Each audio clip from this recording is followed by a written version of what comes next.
नमस्कार दोस्तों, स्वागत है आपका इंडिया इनसाइट्स पर। मैं राजू तिवारी। आज हम लोग बात करेंगे बिहार में जो पॉलिटिकल उथल पुथल चल रहा है उसके ऊपर में।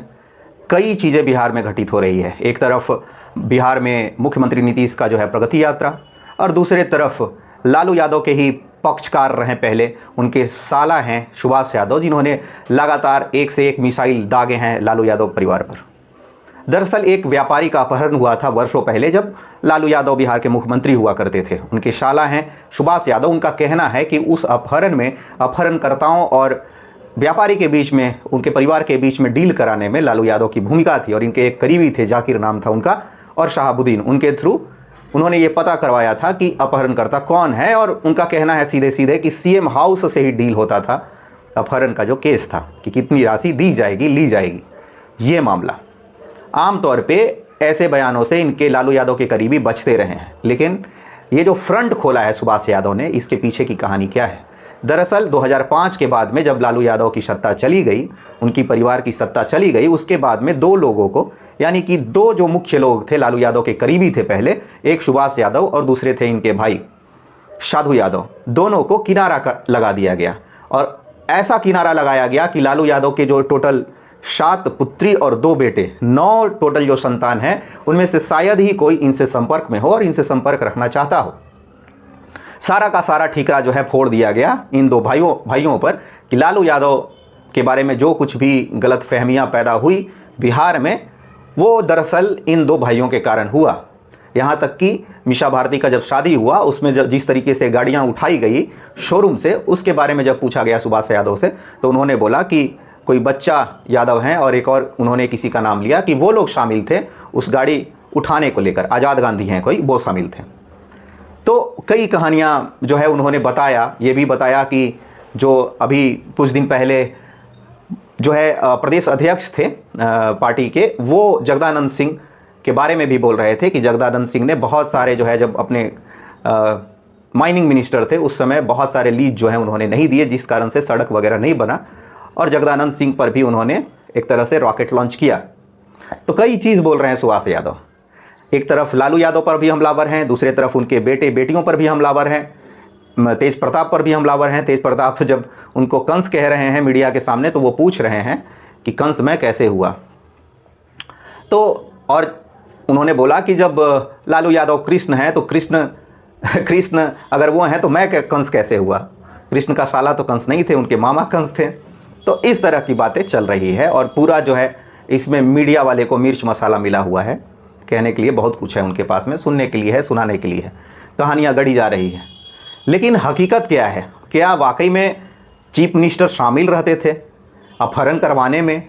तो ये बहुत ही कहना मुश्किल है, चूँकि इस तरह का कोई प्रमाण नहीं है कि डायरेक्टली चीफ मिनिस्टर का इन्वॉल्वमेंट हो। हाँ, जब किसी का अपहरण होता होगा तो जाहिर सी बात है कि चीफ मिनिस्टर पर जब दबाव आता होगा तो चीफ मिनिस्टर बात करते होंगे। आपको याद होगा कश्मीर में क्या हुआ था। उसके बाद में उस समय की जो सरकार थी, उसने टेररिस्ट ऑर्गेनाइजेशन के साथ में बातचीत करके और छोड़ा था टेररिस्टों को, और जो वहाँ की एक बहुत बड़ी जो है नेता की बेटी थी, उनको बचाया गया था। तो होता है, अगर अपहरण हो रही है, अपहरण जैसी घटनाएं हो रही है, तो पॉलिटिकल लोग उसमें शामिल होते हैं। अभी आप इजराइल और हमास के बीच में देख सकते हैं, इजराइल भी अपने जो है बंधकों को बचाने के लिए, इजराइल जो है नागरिकों को छोड़ रहा है, हमास के आतंकवादियों को भी छोड़ रहा है।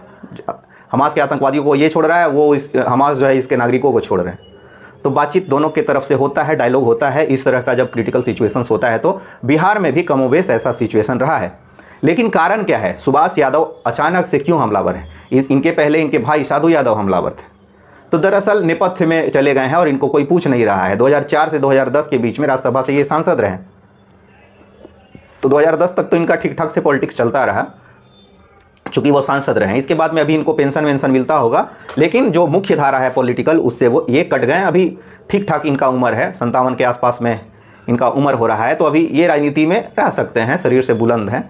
तो ये अपना जो है कैसे छोड़ दे, पॉलिटिकल जो रूट है उसको कैसे छोड़ दे। और इनका एक बेटा भी है, रणधीर नाम है।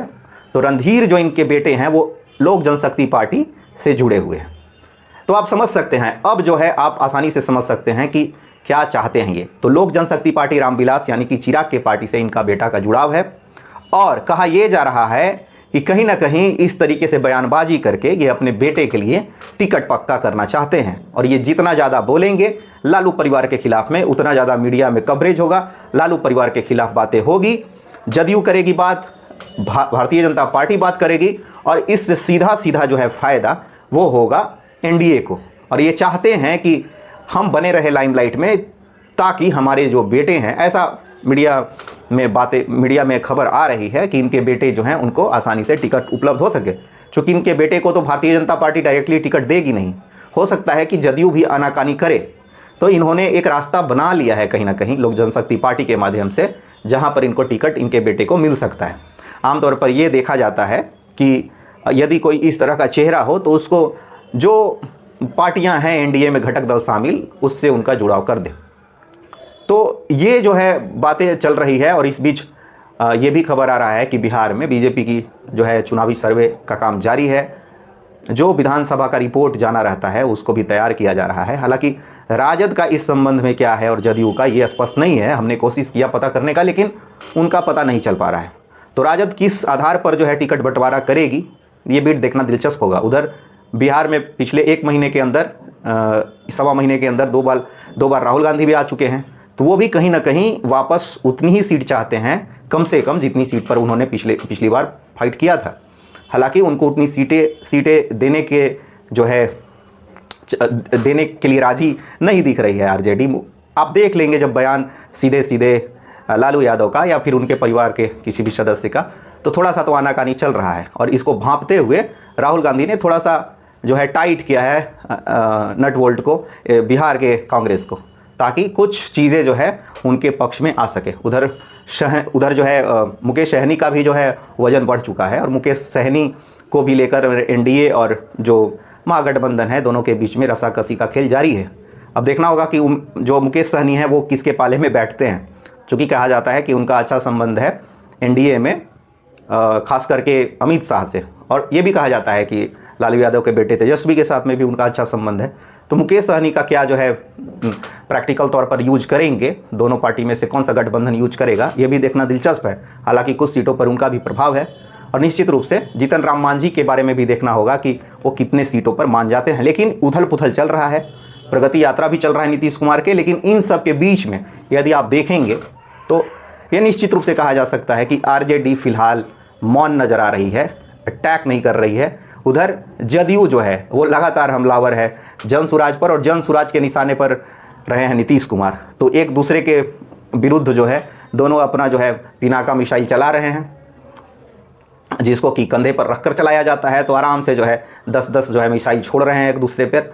और जदयू के जो प्रवक्ता हैं उन्होंने लगातार जनसुराज के बारे में, जनसुराज के जो है मुखिया उनके बारे में, दोनों के बारे में, यानी प्रशांत किशोर के बारे में ये कहा है कि ये जो बहुत सारा वित्तीय अनियमितता है उससे जुड़ी हुई इनकी पार्टी है, और इस पर ये अपना रुख जो है स्पष्ट करें। तो ये जो है पूरा राजनीतिक माहौल है, घमासान जारी है। लेकिन इस बीच राजद जो है कहीं ना कहीं पीछे दिखाई दे रही है, इस घमासान में बहुत आगे आकर लड़ाई को नहीं लड़ पा रही है। एक राजद के बारे में अच्छा पॉजिटिव कहा जा सकता है कि अभी चुनाव है, समय है। इसके अलावा एक मैं जो बात कहना चाहता हूँ वो ये है कि इन्होंने मैया जो सम्मान योजना जो है वो जो है लागू करने के लिए इन्होंने बोला कि 2500 रुपये जो है ये जो है महिलाओं को देंगे हर एक महीने जब ये सरकार में आएंगे। तो इन्होंने भी एक तरह से दिलचस्प बना दिया है, चूँकि हरियाणा इलेक्शन और झारखंड और महाराष्ट्र इलेक्शन में इस योजना का जो महिलाओं को जो अतिरिक्त राशि दिया जा रहा है, हालांकि इस पर PIL वगैरह भी सुप्रीम कोर्ट में चल रहा है इस फ्रीबीज को लेके। तो ये जो है नीतीश कुमार को किस तरीके से नुकसान पहुंचाएगा, और क्या नीतीश कुमार चुनाव के ठीक पहले इस तरह का कोई योजना महिलाओं के लिए लाते हैं, ये देखना दिलचस्प होगा। इसी नोट के साथ में मैं आपको छोड़े जाता हूं। फिर से कुछ नया होगा तो हम लोग चर्चा करेंगे उस बिंदु और उस विषय पर। बहुत बहुत